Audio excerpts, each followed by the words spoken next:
nhớ trong sườn gió trâu chúa lăng sụp tù để cho nhiệt cho gì cho phong cho dư chúa lăng sụp tù nè nó nói chuyện của yo ở cái giá nó nè cho không có gì gì mua nó sẽ mua ở bằng cho thế ở bóng gai thế có gì luôn đó thế gì ở cái khó ở rau nó thế gì chả đa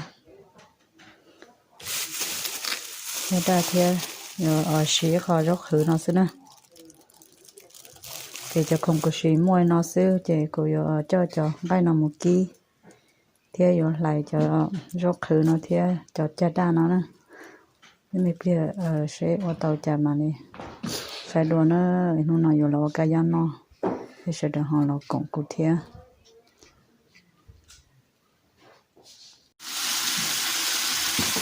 thế cho nên thì cô lo kỹ cho nó nữa chẳng phải nói ít ở lời cô nhà kỹ cho là cô chỉ nhà kỹ thế rồi cho là nhà cho nhung đi nó tôi đâu xấu cho nó thì tôi được khởi thế rồi có sự cô hay chỉ nhà lên đây có khó hết chưa cô nhà mót kỹ cho anh xíu cho nó là tôi ít cho có mất khởi chứ con mất kỹ đa cái chẳng phải xíu nữa giờ có chỉ kỹ nó có cho nhung thế mà chị có tôi kỹ ở cho cái giá cọ đấy mình chỉ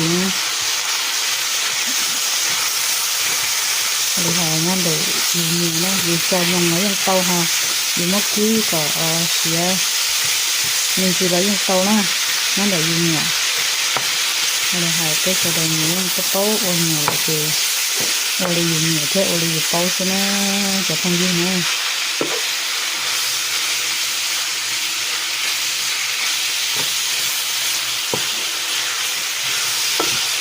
anh nó chỉ nó đi lại chỉ sát tại nhà họ chơi đi lại nó họ chơi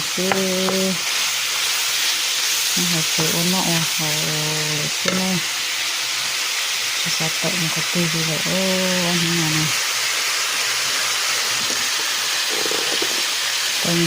tôi mình chỉnh chế cho nó cái chân tay ở ban chế mình chỉ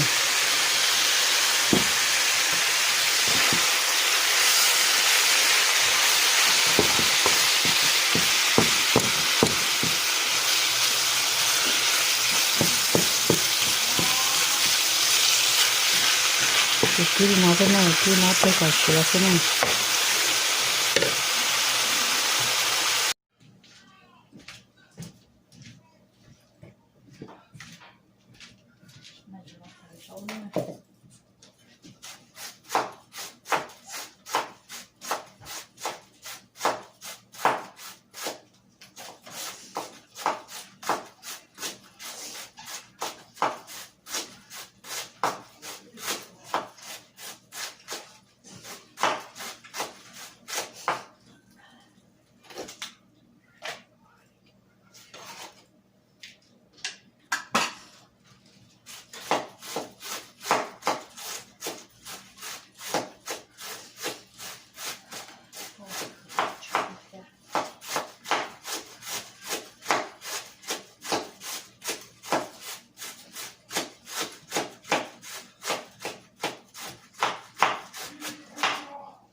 thầy đó đó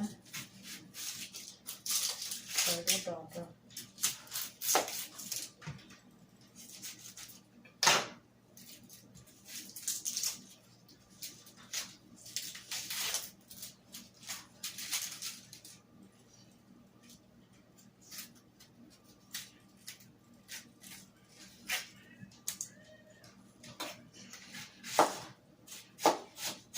thầy nhé chứ sao thầy tôi để mấy cái nó lo là nhỏ chỉ trong cổ nhé để có thể thành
nó chưa kể được nên là để cho cần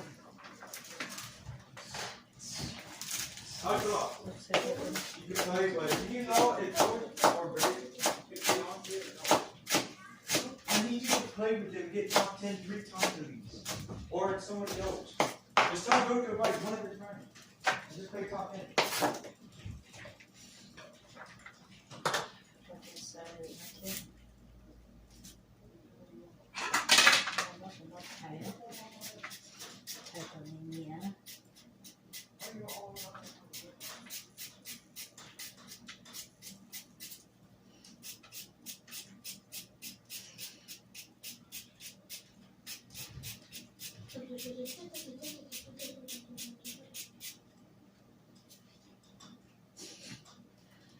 chạy tụi tay là nhía nó sẽ tay là nhía nó sẽ gì có khử được thế đi chịu đâu đại khử này to nữa để có cái to thì có khử gì mình cho đại khử này thì to thì có tôi chạy tụi nhía đi nào thì ok nè thì vừa chạy cho nó chứ khăn khó chơi ra này chạy cả ta thì cũng nói đi lọt đó nữa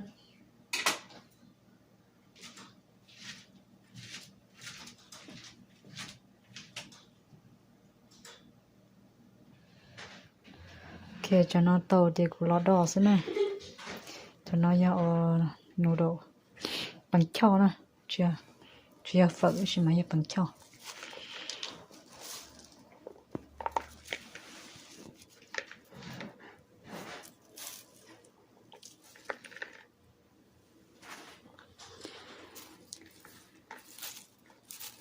cô ăn tàu nè cô cả ta đi ăn na để cô yên xì rau xì u xì non tàu nè chặt ra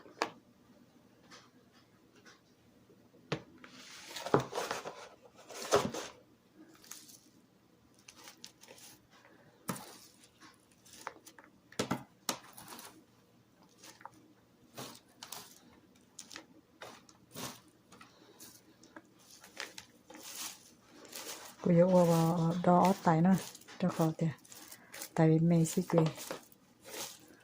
nhiều đó quá tay thì lấy chọc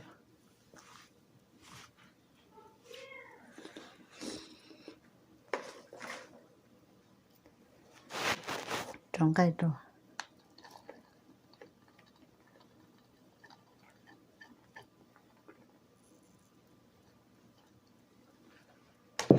những cái đầu là có trong cái đầu có những cái chơi là có trong cái chơi nhưng ok đi nè những đấy dùng nhẹ xem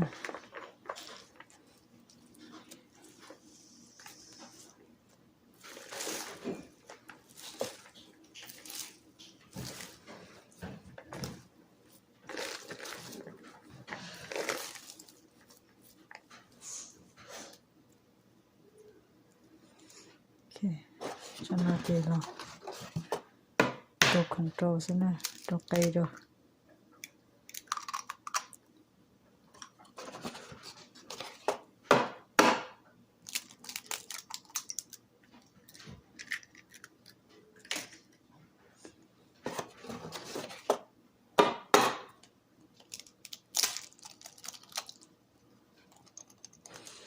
đây lúc cây xem nè rồi bằng nó rồi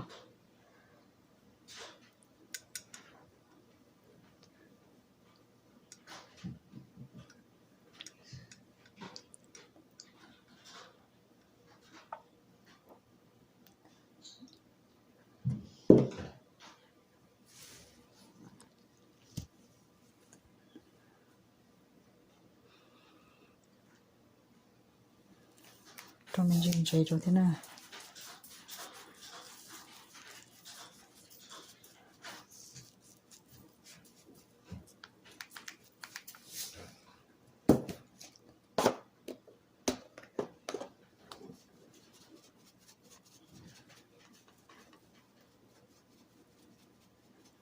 rồi hư cho rồi thiện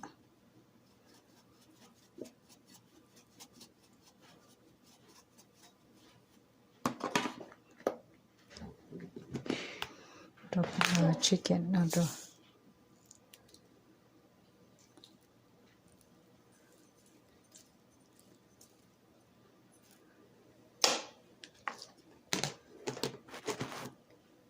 Ok, chị cho nó có món nó lúc tên là chị đỏ xí nè. Ok, cho nó chị củ đỏ nữa. Nó tệ chị vào đỏ đỏ.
Đó cả everything.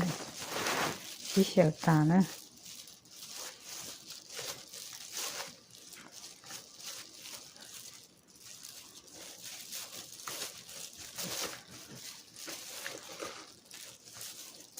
Ok. Nếu sao bảo được cá là chuyện cá vì hay là yêu chỉ bảo rong hàng thế này vậy, tiếp tục cô cá nâng rong rồi tiếp tục họ chỉ tao cá sấu nó thì yêu tao mỏ sa này vậy, thì cũng mất nó cho mùa thâu microwave nè, thì sa sẽ cá đi chả nè, cá sao bảo được cá là chuyện cá này vậy, tôi khỏi yêu chỉ sao có được đâu thì yêu, vô khó có nên nó chỉ cho đầu tiên họ có tất cả cá thế này vậy, thì cô cho họ đừng mua.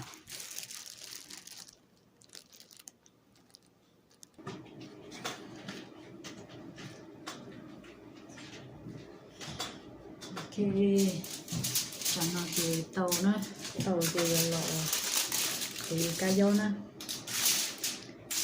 cá dâu mà cho ý dạo ở lại và tàu nói nhưng cá không có đi, tại vì cái những tàu xì sẽ ở đây cứ lọ thì lấy tàu nó nữa, dạ thì cho nó thì lọ khử xứ rồi, khử chứ cá dâu mà ý dạo cá thì sao thì số lượng số tuổi nhân nó đó, cái chuyện này có nhiều tàu xí cha xí nhung là là cứ mà cái đi tàu này nhở, sau khi tàu nó thì nhau đi ở sông Mông Tè đó, giờ có ổn định trở mà ở sông Mông Tè mà theo tàu nó cái tàu xí cái tàu nó họ giờ có ổn căng thế nào bé sông Mông Tè tàu nó đó cái do chỉ do ý dạo dùng gì kia đi do ý dạo nếu như chịu những nhau của cha thì chỉ tao chứ tại vì họ lo họ có tôi chỉ sẽ hở đến đấy này dạo thì đi tao nó thì giờ cái chuyện mua sẽ hở thì có chỉ tao nó chứ còn tao nó chơi những của ấy thì đi tao nó chứ có đó tao lo cái thằng này chỉ hở là cậu nên nó thế, tao chỉ là tao là cậu thế cái tao cậu giống cậu này, to này còn sao mà mua này vậy, anh thế đi giống, có cái tàu làm thế đi ở giống thế, mà cái cậu mà mày cái cậu trong cái đi xứ chị, tao nó sẽ sống này vậy, nó sẽ sống chị cơ. Khi tàu lò mình có lên chỉ giống con mình mua lý mua lúa đó, có mà có giống có thịt trắng thì nó có ký tàu là theo lấy con từ đã cá từ nó thịt trắng theo lấy gì sẽ cá nè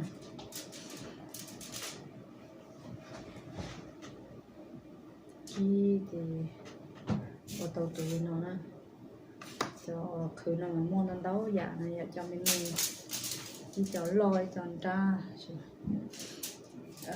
cùng nhẹ xí họ no chứ cho họ hết được khử cho mấy mà chỉ trong khử này chỉ trong khử có khử mấy sư có tôi chỉ cho chỉ用khử thiê chỉ ta đây là mấy cái thì chỉ cho trong khử về chứ thì order ở no sẽ về của khử cho luôn no chứ cho luôn no để cho nó tàu mình thiết lý trong câu này ạ mình có cho nó tàu gì tàu tụi nhà họ nó lọ thế chỉ trong thế có cho cả hậu sự gì thiết lý tàu ok đó có chịu đi hả chúng mò tê tu lo tụi này nè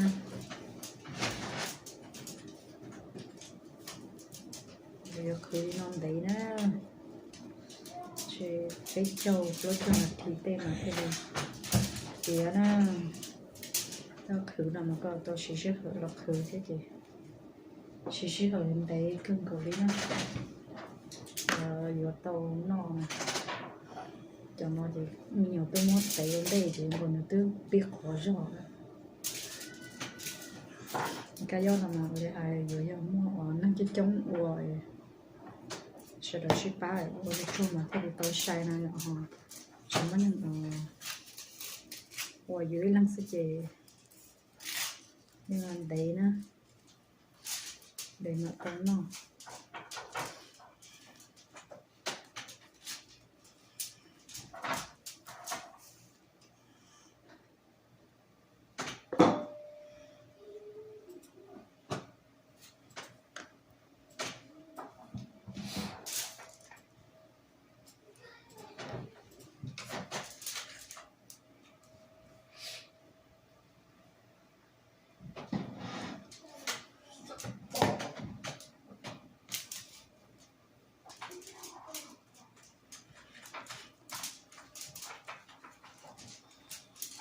cồn đấy nó cho nó sẽ hợp cồn đấy thì tiếp theo là cổ tôi chả đi học tất cả đồ nè cho họ tiền cho nó sẽ hợp cồn đấy thì cho nên họ là sai theo thì nó sẽ khi mà được thay đổi sẽ học cổ tôi chả theo dục chi chả nè thật không như là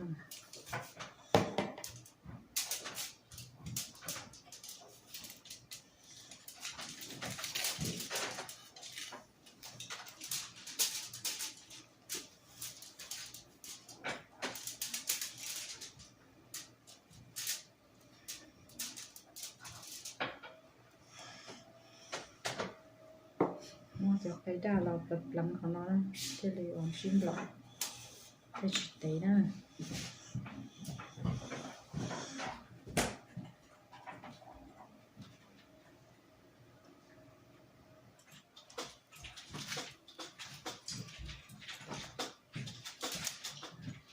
ok cái tôi tàu đi tay nó tàu nó nè cái chuyện của chúng mình cho ít tay nó chúng khả năng gì kia thì mình vào mình ký cho nó cho họ thì của cái gì cho nó cho khử nó cho nó theo cho dùng nó bởi vì cái khử chỉ to theo chỉ kia đây nè mình cho dùng thì cái chỉ bếp bao nó để nó của nó đâu chỉ ở chết chết nữa dạ của nó đâu đi được rồi thì cái dâu nó chỉ qua thì chỉ cho chỉ những thôi đừng để thế thì có phải sống rồi thì có cả đâm to này sống nữa nó bên trong thế này ạ chỉ trong đây rồi dài có chỉ sẽ hơn nữa thì cái dâu nó chỉ chỉ sẽ hơn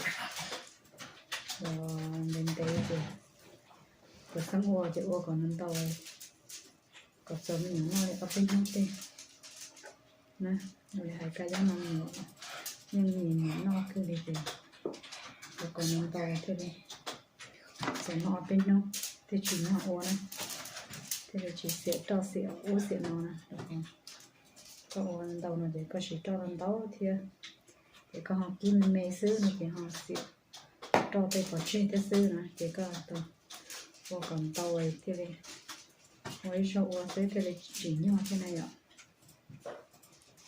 bây giờ thì bé sẽ đợi yên cái gió chỉ nhỏ ý ạ cái sẽ đợi yên nhịn nó ý ạ đầu đi nè thế ý ạ mình nhỏ rồi thế này nhịn nó này ạ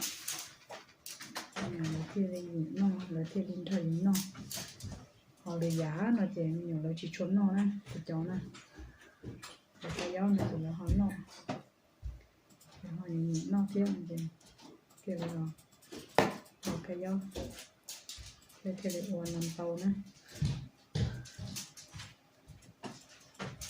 để cứ yang kẹt khử kẹt kỹ đi nè các có thì có nên nói gì có khử tàu nó sẽ chỉ có cho một kỹ cứ chỉ cho một kỹ thì trên mình thấy dễ mình chơi trên một khóa thế này nhở một khóa thì mình ho tăng tê vào là do mình nó có cho nó cho hồ cá này thì mình cho nên nó muốn đê này ạ mình muốn đê thì có khử một cái chuyện đủ đây lần đầu thì còn chỉ đi tàu nè chỉ có khử tàu chỉ có tàu cho mình đi kia thế mình phải đi chiều tàu thế theo là hai thế chỉ sẽ hơn đấy thế mà chỉ có những cái mua họ tuân mình uống này giờ đây giờ khử rồi ít thôi nhưng họ phải kỹ lại mà thì mình phải được ok nè thì cứ đi chơi cứ đi nói về cái tụ kỹ xí nữa cái tụ kỹ xí mình thế này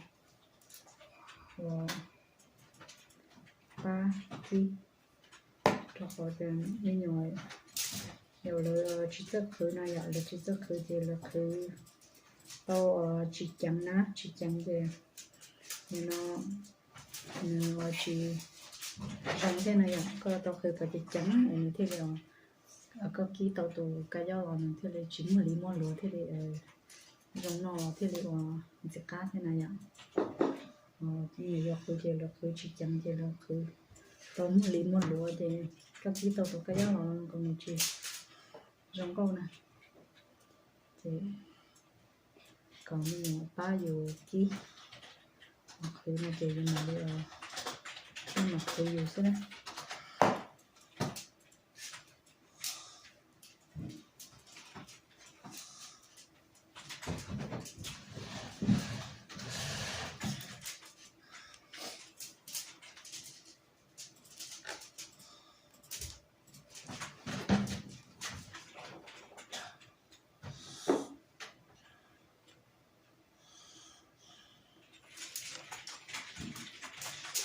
cái gió mà cái ký mà cái chỉ trong cho cái cú hẳn thế nào cái cho cỡ mà cú tuổi cái ký xứ mà hay trong thế này cái cho cái cú thì trong đi chỉ trong kiểu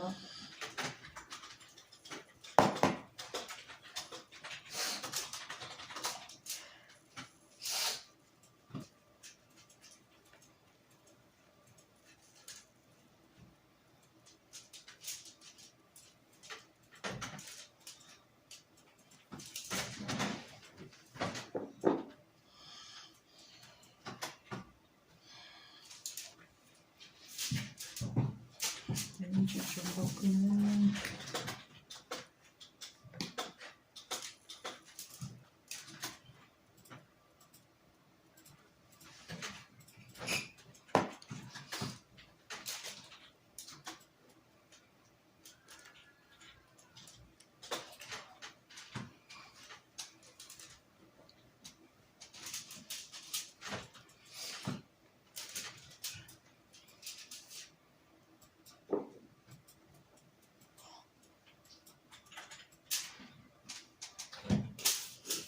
คือทำมาในช่องเขาก็โยนรอก็ฉีดที่เส้นอะไร nó có vô lò có chỉ tôi xí có mấy kia họ freezer nên đấy là gì chỉ trong thế này ạ thì cho nó có tôi vô tôi lò đi nên đấy thế nào đó thì bé hơn thì nào chứ thì mà đi mua là xí nó sẽ chỉ cái xe này tôi chỉ trong tà đó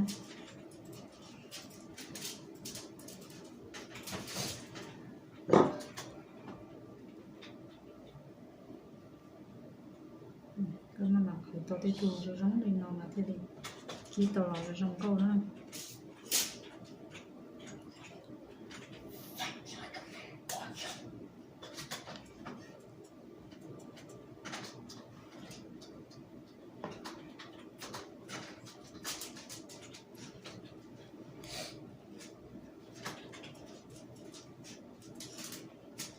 sẽ phải để cho nó sẽ phải cho sẽ cô rồi cho cô còn là chi cho nó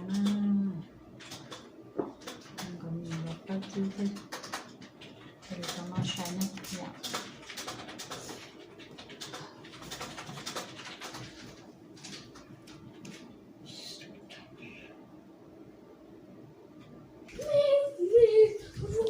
thế bây giờ cho cô nè cô thì lọc kỹ nè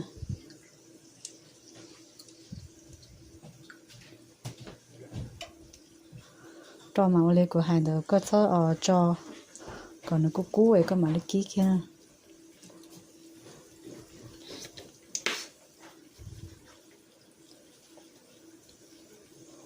cho có chú giờ đi ổn đúng đá nè vậy để nếu mà cú tua thì nó thế đi ok nè nó có cho cái tờ lo thì chỉ dùng thiệt cú thầu thì có cho cái gió này chỉ đi đa xem là vậy ta chỉ hậu này chỉ tao xia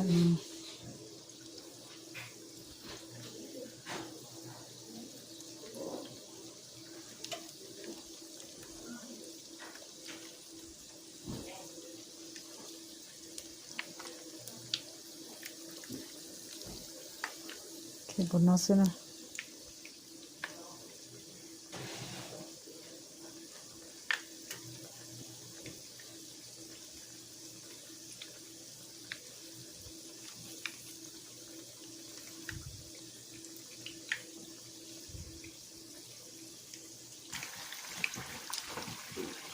cái cho nó chỉ đã đà nữa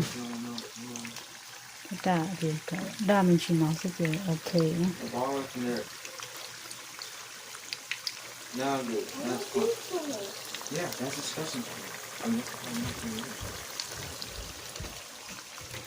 kỹ là trong suy xét rồi để kỹ cái nó cho nó mà chỉ dùng gì kia đi các cái thì chỉ mà nó mà ở chỉ dùng gì đi nữa chỉ chơi chỉ những ở thế tông nó này cái cho nó chỉ khởi tả nó cái kỹ đi nữa cho nó nhiều khởi tả thế chỉ mà tôi kỹ tới cho cái thầu của tạo thì chỗ cho cô nó thế thì ở đồ dù cho cái gió nó chắc khó luôn tu nè luôn tu thì cái con đầu cái này nó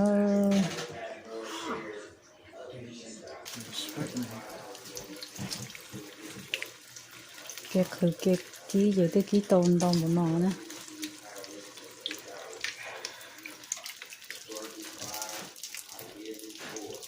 khởi gì có tụi nó ký nè tụi nó như tụi Hey, what are you doing?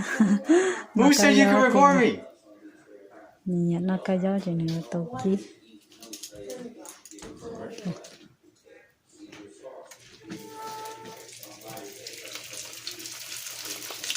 Wait, no, Mom, you done make all the egg whips. Hold on, let me see. yeah done No, before done. Yeah, but you didn't have any more. You can't make any egg whips with just that one roll. Hey, Mom, you're frying now. what you doing son You're frying now, man. I don't want to. Come on, guys. Can you please fry? When you film.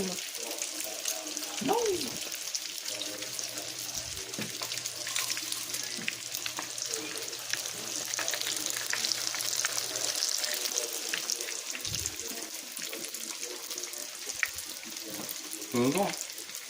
The way, son? I don't know. I'm doing this. Yes. Good.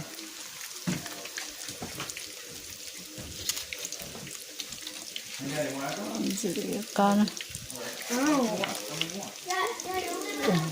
con có cho là cho lỗ tay nó thế cho sinh chu nó Dad, how many do you want? cho cho thế thì Alright. I gave nó you. xí nhá Alright, got you.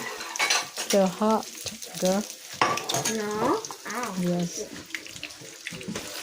where the Oh, sorry.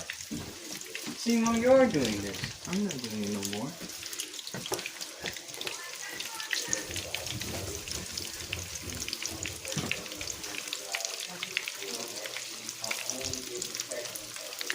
I got no Wi-Fi.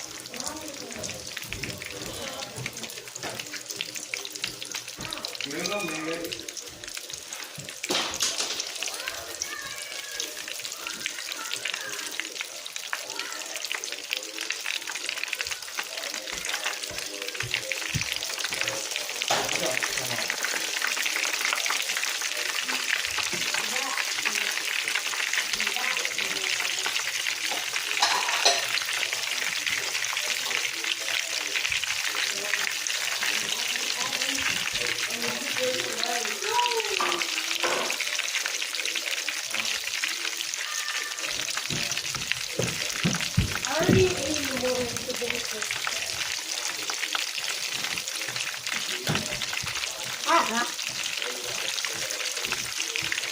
thế chứ nó cho nó cũng ho nhiều là quá không cũng to thì giờ nó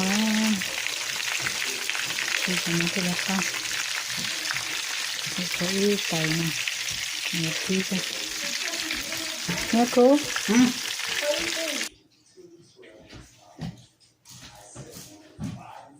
thế cho nó thì cũng quá không có tốn chú nhá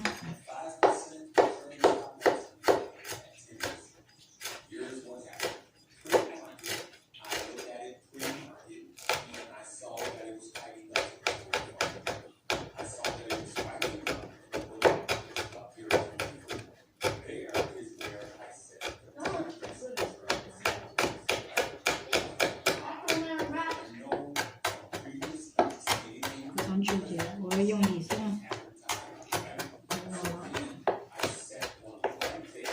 nó thì cho tao cái to ở đây thì có chú to hình chữ còn mấy rồi sao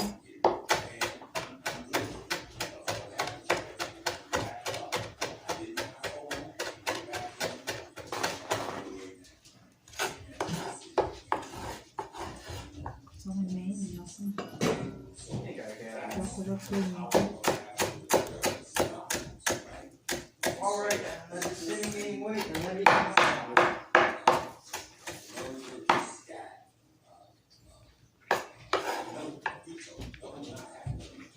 Nope.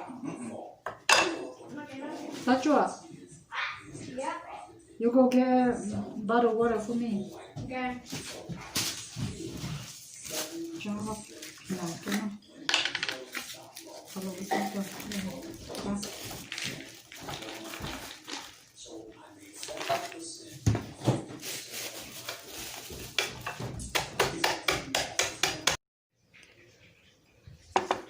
Go. Get a spoon for me. I'm gonna. Yeah. Okay. Rồi là sẵn rồi á. Rồi sẵn rồi xí rồi.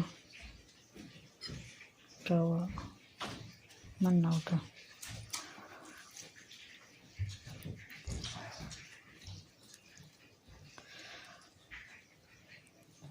Lemon. Oh, open the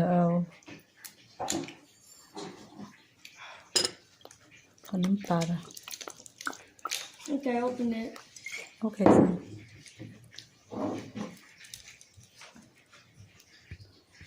Cho nó cho chùi cái gió này.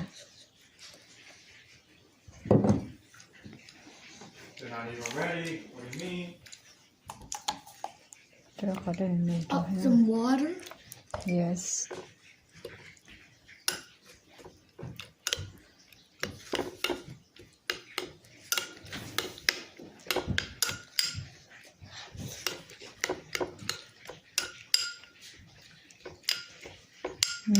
Looks good. Không hiện để sang đợi rồi. Mom, I don't think the oil's good enough or it's hot. Cả It's cơ. really kind of thin. Có hành rồi. I need a little bit more lemon. Little bit It's like lemon. Huh? Okay. Yep. Okay. Very good. Okay, đi nào xin nữa có cho nè. Ta có cho gì cả nào. Xíu nữa. Okay, cho nó chỉ kí ta I think. kí ta No, no, no, no. nó Yeah. nó Oh, so what happened? I'm gonna rub it all over. chỉ cả này. Don't worry, I'm gonna spray some water in there. Dude, where's water in the oil? Cho nó Comics cut. Comics story.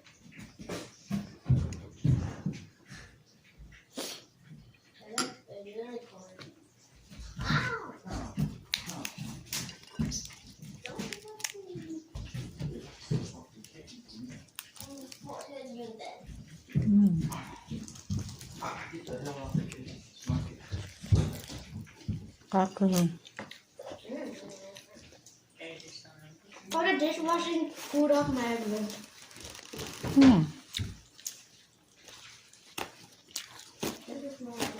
Hello, amigos.